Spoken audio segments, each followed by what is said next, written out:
Perek Lamed Dalede. Et voici, il est connu que les patriarches sont eux-mêmes le char, Merkava. Car, durant toute leur vie, ils n'ont pas cessé, ne serait-ce qu'un seul instant, de lier leur esprit et leur âme au maître de l'univers, dans une annulation totale devant son unité, béni soit-il. Et après eux, tous les prophètes, chacun selon le degré de son âme et de sa compréhension, et le degré de notre maître Moshe Rabbeinu, s'élève au-dessus de tous. Car il a été dit de lui, la présence divine parle à travers la gorge de Moshe. Et les enfants d'Israël ont mérité un aperçu de cela, lors du don de la Torah au mont Sinaï, sauf qu'ils n'ont pu le supporter. Comme l'ont dit nos sages, à chaque parole, leur âme s'est envolée de leur corps, car c'est un état d'annulation totale de l'existence qui est expliqué.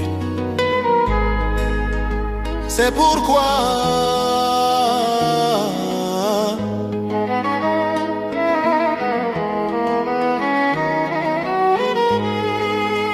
immédiatement après, Dieu leur a dit de lui construire un sanctuaire avec le Saint des Saints, Kodesh Kodashim, pour y faire résider sa Shekhinah, qui est la révélation de son unité. Béni soit-il, comme il sera expliqué plus loin. Et depuis que le temple a été détruit, le Saint béni soit-il n'a plus dans son monde de sanctuaire ni de lieu de résidence fixe pour son unité. Béni soit-il. Que les 4 coudées de la halaha, la loi juive, car la halaha est sa volonté, béni soit-il, et sa sagesse, qui sont habillés dans les lois présentées devant nous. C'est pourquoi, après que l'homme aura approfondi sa réflexion sur ce concept d'annulation qui est mentionné plus haut, selon ses capacités, il devra se dire, bien que je sois petit de valeur, et que la source de mon âme soit trop limitée pour être un véhicule, et un sanctuaire pour l'unité de Dieu en toute vérité et sincérité, puisqu'aucune pensée ne peut le saisir du tout, et tout. Aucune perception au monde, pas même une once, de la perception des patriarches et des prophètes.